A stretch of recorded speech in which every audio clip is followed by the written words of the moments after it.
Hello and welcome to episode number 217. This is the Project Management Podcast at pm-podcast.com and I am Cornelius Fichtner. This is a premium episode reserved for all our premium subscribers. Thank you so much for your support. And by the way, if you are a PMP and you need some additional PDUs, then please do check out the PDU podcast at pducast.com. Gate meetings often require stacks of administrative paperwork and template after template of fact and figure tracking. Most people would probably rather spend their time creating than justifying. Matt Priest from Calypso says that gate meetings can be faster, easier, and more effective. Just improve the what, who, and the how of your meetings to make them less of a drain and more valuable for the organization. In this interview, we discuss how, with a light and nimble framework in place, gate review meetings are more effective and scalable, will become easier to address, and will grow and mature with the organization. So, without further ado, open sesame. Enjoy the interview. The Project Management Podcasts feature interview. Today with Matt Priest, consultant at Calypso.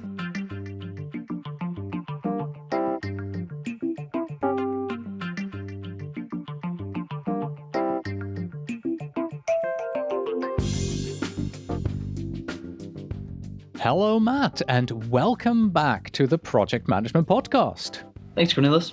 Well, in the first interview that you and I did, we talked about how to use Agile on consumer goods. And now we're going to make sort of almost a right-hand turn because you wrote an article on your website called The What, Who, and How of Effective Gate Meetings. And it's gate meetings that we want to explore in this interview here today. But let's start with the most basic question. What on earth is a gate meeting? Well, a gate meeting is simply a formal checkpoint in the new product development process. It's part of the stage gate methodology that was developed by Robert Cooper some years ago, and it allows organizations to review individual projects in their product pipeline to understand if they are on track according to schedule, budget, resources, they're continuing to bring value to the business, and if there's still a market and consumer base ready for this product. Right. What value do gate meetings bring? I think that the gate meetings allow you to really understand where a project is at a certain point in time. Not only is it according to schedule and budget, but also have things change. Do we think that the product is going to bring less revenue to market or more revenue? Are the raw materials or the costs going into this product more or less, and kind of does it still fit to what our organization needs in terms of strategy, value, and benefit? Right. And this is more than just my monthly project status meeting where I go to my sponsor's office and sit down with him and tell him how we're doing, right? This is more of a formal thing where the project could actually be killed. Yeah, so this is really a decision meeting. So at each point at each gate meeting in the product development process, it's really a decision on should it continue to go forward, should it be put on hold for a certain period of time, or should it be killed at all? It should be just be canceled altogether. So it's a checkpoint to decide, which of these three things, is the correct option for this project, and also if it is going to move forward, does it need incremental funding or more human or financial resources for the project. So it's kind of not a request, but a decision point there as well. Right. So since most people will dread these kind of meetings, I mean, me as the project manager, I'm going in there. I know I could be out of a job after this.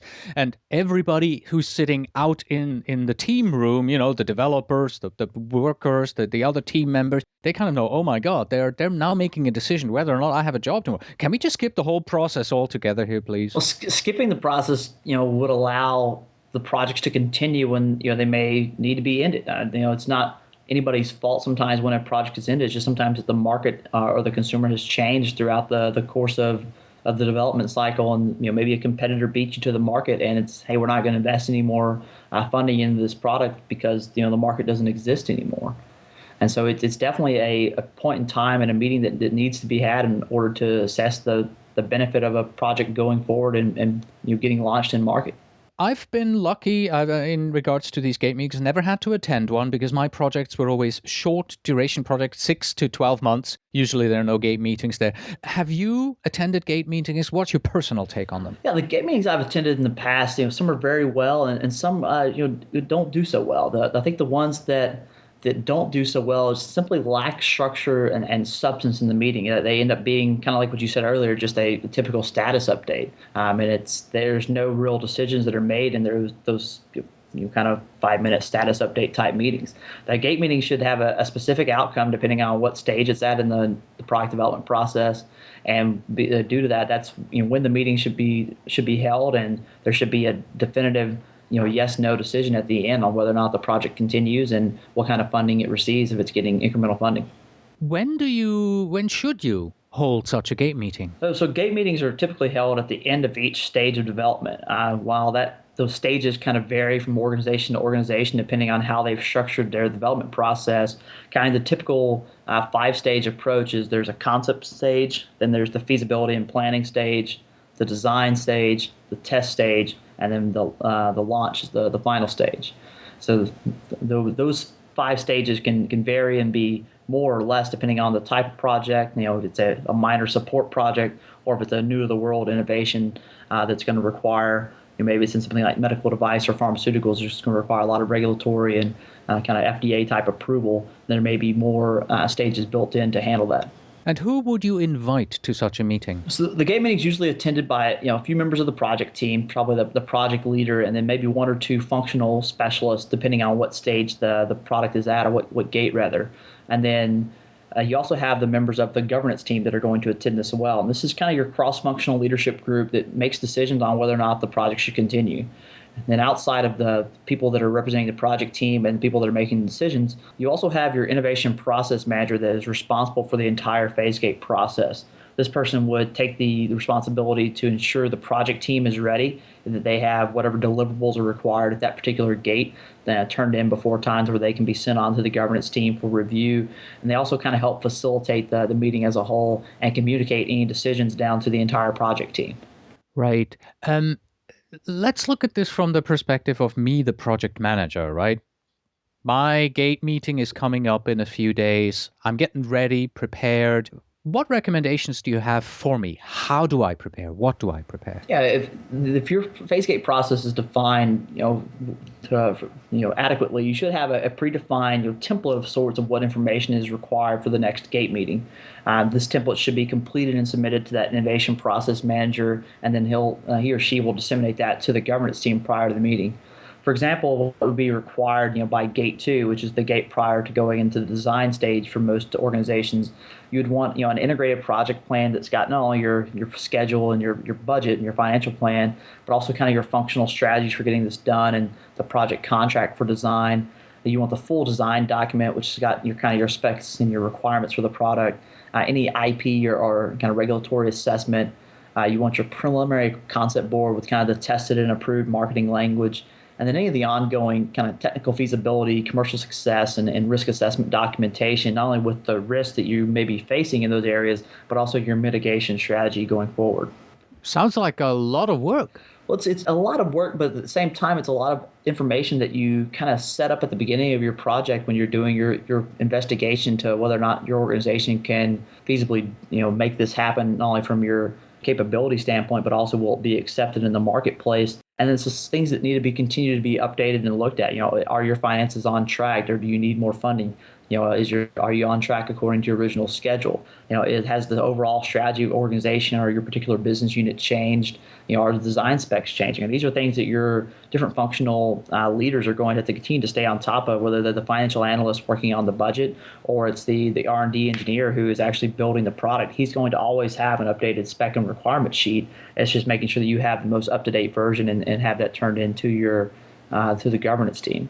Yeah, you mentioned the template. Would this information be in a template then, or would this just be something that you pull together from all the other project documents? Yeah, there's usually a kind of a set form on a lot of these that'll be either in, some companies will make it just in a Microsoft Word type environment, or some will use a PowerPoint presentation, and it'll kind of lead the project manager through what needs to be summarized in short order form for the governance team as kind of a quick overview, and then what deliverables need to be kind of attached in the back as far as, maybe they want a complete copy of the schedule and the financial plan, or some of the risk mitigation documents. But it's really the goal of the template is to prepare the project leader to where he or she knows exactly what they need to bring and what will be discussed and kind of how their project will be, say, judged on whether or not it goes forward or it gets killed. Okay. You mentioned the Innovation Process Manager, IPM, a couple of times. A new term for me. Can you explain that? Yeah, the Innovation Process Manager is really responsible for the success and the integrity of the entire phase gate or stage gate process. So this individual will be responsible for ensuring that the project managers and the different functional participants complete the gate documentation and have this information submitted on time. They also work as kind of the liaison between the governance team and the project team to ensure that the team leader carries out any action items issued during the gate meeting. So an effective innovation process manager is really someone who is a strong and effective communicator, that isn't afraid to hold people's feet to the fire and get things done. A former project manager would be a definite IPM. Would definitely be able to move into an IPM role, but you don't want the current project managers to perform that role as well. So it's someone maybe has graduated from project management and is now wanting to manage the entire phase gate process. How should I approach a gate meeting? So the gate meeting really is approached just being fully prepared to discuss and maybe in some words defend your project. You want to be able to go in and the governance team will have already received any of the pre-read documentation from the template that's been sent in, but they'll probably ask you for a quick couple minute overview of the project and what you see as the difficulties you'll be facing going forward, and kind of what you may need to be successful. And then they might be coming in with predetermined questions about why is a certain technical risk such an issue, or why is the potential end market revenue declining, and need to be ready to defend those issues and say why this is happening, and then why the project needs to continue and will continue to be successful. So if the main objective of a gate meeting is to come up with a decision whether to move forward or not move forward, how can you ensure that you've actually made the right decision? I think the governance team must consider all aspects of the project and then based on that, determine if it's a good fit for the organization, both in terms of the overall strategy and of course, the benefit to the bottom line. Sometimes projects are given the wrong decision or canceled too soon, or the project's just not allowed to continue on. And hopefully, if this is done, the organization will have a repository of the previous innovation ideas and projects that can be mined for information and insight, and possibly even to resurrect these ideas with a new spin or new approach. And then for the projects that make it through a gate, when maybe they shouldn't, there's always the next gate, hopefully to cancel the project before it gets launched into market. And there's also the portfolio management process that's a standalone process that can give approved projects a lower priority in the overall development. Are there any specific items that the people who are making the decision should consider to help them come to the decision? When we help our clients, we try to keep the evaluation criteria pretty simple and pretty effective. So the main ones we look at are, of course, the benefits to the bottom line in terms of revenue or margin, whichever one is more pertinent to the particular project. And then there's, does it still fit our overall strategy for an organization? Is this going to meet our core competencies? Is it part of our 1 year, 3 year, 5 year goals or strategies?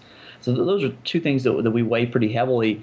And then the third aspect of that is any of the risk associated with it. So commercial success, technical feasibility.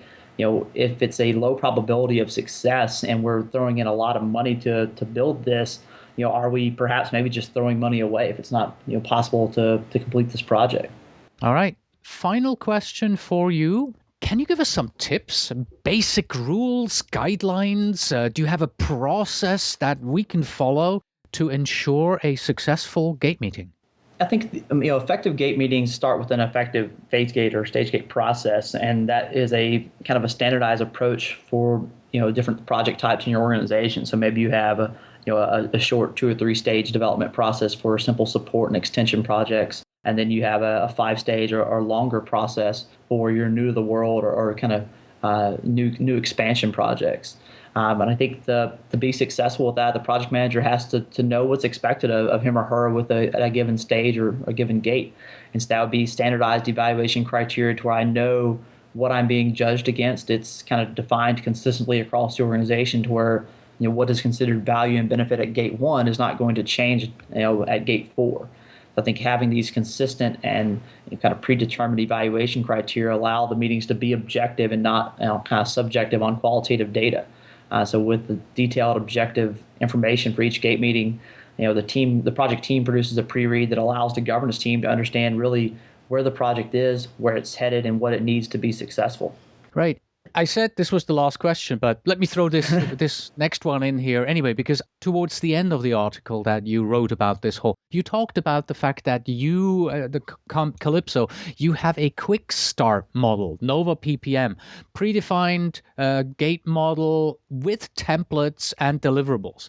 So basically, somebody who is thinking about introducing this kind of approach in their company, they could use that process and you deliver, as it seems, everything they need. Yeah, the Nova for portfolio and pipeline management is really a leading practice model built on the success we've had at previous clients. So we've taken the learnings we've had from clients in various industries over the last 8+ years and kind of built that into a model that's pretty sustainable and pretty repeatable, that can not only be implemented quickly to give your organization success in both phase gate and portfolio management, but also it can be altered to meet your organization's specific needs. Maybe you have a certain requirement that you look at based on your industry's needs, or there's a certain financial metric you use to evaluate new products, can quickly be built in. And so with our knowledge from previous implementations and previous client interaction, we bring this knowledge to you in the form of the Nova for PPM model and allow you to use that as kind of a quick start to get you started on having effective gate meetings, having an effective portfolio review process, and really getting the most value out of your new product innovations. All right, then. And that was my final question for you. Thank you very much, Matt, for being here today. Appreciate your time again. Always a pleasure, Cornelius. And that was Matt Priest on the topic of gate meetings. That's it for today. Thank you very much for listening. As always, you can find us on the web at pm-podcast.com. If you are a PMP or PGMP and you are looking for a simple and effective way to earn your PDUs, then try the PDU podcast. Get a new webinar and at least one new PDU every month on autopilot. Stop by at pducast.com. That's pducast.com. Please send your emails to info@pm-podcast.com, and when you write, please tell me where in the world you are writing from. And finally, we have this somewhat longer joke for you. A man is flying in a hot air balloon and realizes that he is lost. He reduces the height, spots a man further down below, and lowers the balloon even closer to him and shouts, "Excuse me, can you help me? I promised my friend that I would meet him half an hour ago, but I don't know where I am." The man below says, Yes, you are in a hot air balloon. You are hovering approximately 30 feet above this field. You are between 40 and 42 degrees north latitude and between 58 and 68 degrees west latitude. The balloonist says, "You must be a programmer." "Yes, I am," replied the man. "How did you know?" "Well," says the balloonist, "everything that you have told me is technically correct, but I have no idea what to make of your information, and the fact is, I am still lost." The man below says, "Well then, you must be a project manager." "I am," replied the balloonist, surprised, "but how did you know?" "Well," says the man, "you don't know where you are or where you are going. You have made a promise which you have no idea how to keep, and you expect me to solve your problem. The fact is, you are in the exact same position you were in before we met, but now it's somehow my fault. Until next time."